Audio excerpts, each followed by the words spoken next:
बाबा मेरी रक्षा करना, बाबा मेरी रक्षा करना, बाबा मेरी रक्षा। का 9 दिनों के अंदर में गुप्त नवरात्रि में ही ये मंत्र आपका सिद्ध हो जाएगा। जय श्री राम, जय माता दी, बालाजी महाराज की जय।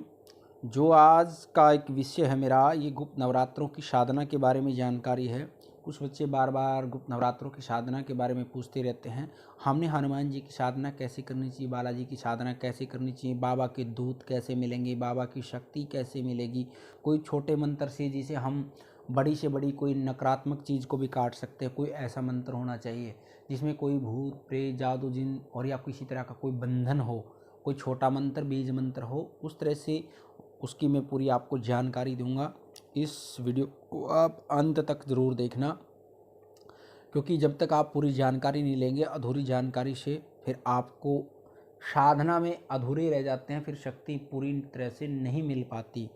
तो इसमें मैं आज जो मंत्र लेके आया हूँ, ये हनुमान जी का मंत्र है और बहुत छोटा मंत्र है। ये बड़े बड़े कार्य को करने में सफल है। बड़े बड़े कार्य, किसी प्रकार का कोई तंत्र हो, टोना हो, टोटका हो, इलम हो, अंधन हो, बंधन हो, घर के ऊपर हो, व्यापार पे हो, कारोबार पे हो, शरीर पे हो, किसी तरह का भी कोई बंधन हो, या फिर किसी मनोकामना को लेकर, या फिर शत्रु पे हमने विजय पानी है, तो हर प्रकार की मनोकामना को पूर्ण करने में ये मंत्र है और ये हर तरह से सक्षम है।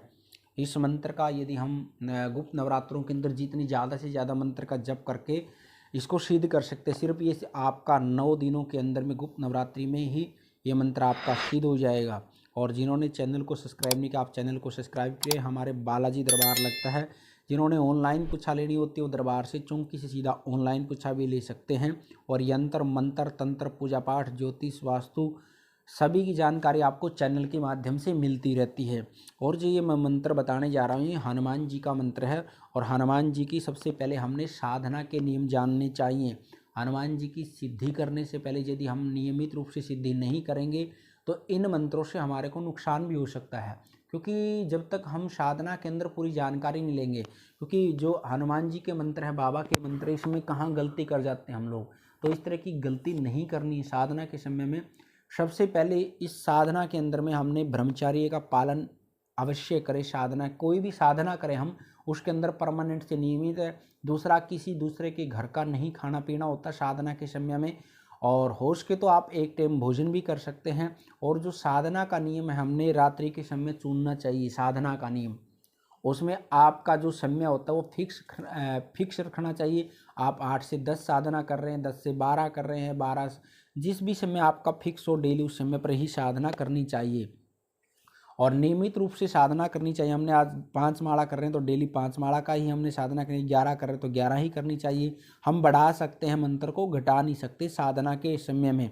और जब हम भगवान श्री हनुमान जी की साधना करते हैं तो सबसे पहले इसमें राम नाम का जप अवश्य करें। आप गुरु सानिध्य में तो भी और बिना गुरु के हैं तो भी, जब तक हम राम नाम का जप नहीं करेंगे तब तक हमारे कोई सिद्धि नहीं मिलेगी। और दूसरा इसका नियम है, यदि आप गुरु सानिध्य के अंदर है तो गुरु जी के सानिध्य में ही इन मंत्रों का आप जप करें। कोई भी मंत्र हो, गुरु जी के सानिध्य में ही जप करना चाहिए। क्योंकि बिना गुरु के जी हम शक्तियों के जाप करते हैं, वो हमारे गुरु सानिध्य में होते हुए वो हमारे कभी भी पूर्ण नहीं होगी। और यदि आपके पास गुरु नहीं है तो भगवान शंकर, बाबा गोरखनाथ जी, हनुमान जी को, अपने इष्ट देव को गुरु बना करके भी आप साधना कर सकते हैं। और उसके बाद में जब हम, कई बार मेरे पास सवाल आता है कि हमारी साधना नहीं पूर्ण हो पाती जी, बीच में हमारे को दिक्कत हो जाती है, ब्रह्मचर्य टूट जाता है, तो उन बच्चों के लिए मैं बताना चाहता हूं, जब साधना कर रहे होते हैं हम, 11 दिन की हो, 21 दिन की, 41 दिन की, जैसे गुप्त नवरात्रि 9 दिन की इस भी हो, तब हमने खाने पीने का ध्यान रखना चाहिए। कभी भी गर्म चीज़ें नहीं खानी चाहिए। मसालेदार सब्जियां हो, मसालेदार कोई भी चीज़ हो, वो नहीं खानी चाहिए। लाल मिर्च का कम प्रयोग करना चाहिए। और जितनी गर्म चीज़ें होती हैं वो नहीं खानी चाहिए। रात को गर्म दूध पीकर नहीं सोना चाहिए। उसमें क्या ना, हमारी साधना खंडित होने का बिल्कुल डर रहता है। तो इन तरीकों का भी आपने ध्यान करके जानकारी लेके आगे बढ़ना चाहिए, ताकि आपकी साधना पूर्ण रूप से पूरी हो सके। और पहले ये मैं मंत्र बता देता हूँ, फिर इसकी सिद्धि की जानकारी आगे दूंगा। ये मंत्र है ओम ऐं ह्रीं हनुमते श्री रामदूताय नमः। ओम ऐं ह्रीं हनुमते श्री रामदूताय नमः। ओम ऐं ह्रीं हनुमते श्री रामदूताय नमः। ओम ऐं ह्रीं हनुमते श्री रामदूताय नमः। ये मंत्र मैं आपको डिस्क्रिप्शन में भी डाल दूंगा, वहाँ भी मिल जाएगा। और इस मंत्र की आप नियमित रूप से लगातार जप करना है। और सबसे पहले आपने गुरु सानिध्य में, तो गुरु की सानिध्य में ही भोग दें सभी शक्तियों को।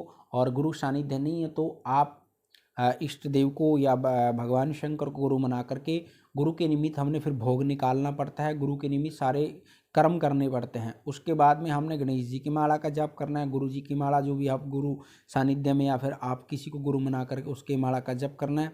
फिर राम नाम की माला का जप करना है, उसके बाद हनुमान जी की इस माला का जप करना है। और श्री राम नाम जप आप पहले भी करोगे एक माला, और एक माला बाद में भी करनी है इस मंत्र का जप। ये आपको मंत्र सिर्फ 9 दिन में ही आपको सिद्धि मिल जाएगी।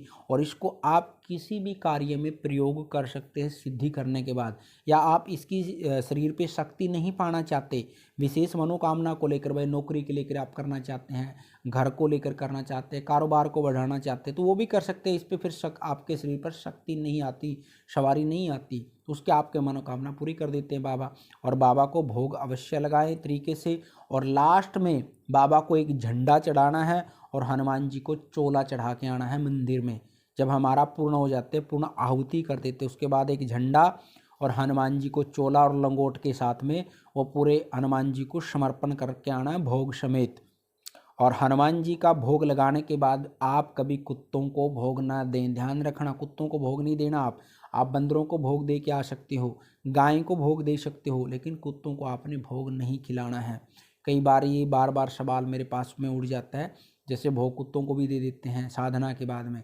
हनुमान जी की साधना का भोग आपने कुत्तों को नहीं देना है। गाय को दे सकते हो, बंदरों को दे सकते हो, किसी कंजकों को दे सकते हो, ठीक है, वो कुत्ते को नहीं देना है। इस चीज़ की जानकारी रखना। और साधना के समय आप शक्ति पाना चाहते हो तो अंगारी पे भी भोग दे सकते हो, अन्य शक्तियों को भी जो अंगारी पे भोग दे सकते हो। अपने कुल के देवता, कुल देवी देवता और पितरों को भोग अवश्य लगाएं साथ में। जब हनुमान जी की साधना करते हैं साथ में क्षेत्रपाल को भोग लगाएं। उसके बाद जब आपकी पूरी तरीके से साधना हो जाती है तो इस मंत्र का फिर आप किसी भी चीज़ में प्रयोग कर सकते हैं।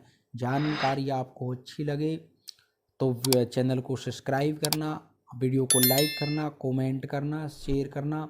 बालाजी महाराज और माँ भगवती की कृपा आपके परिवार पर बनी रहेगी। सभी को जय श्री राम, जय माता दी।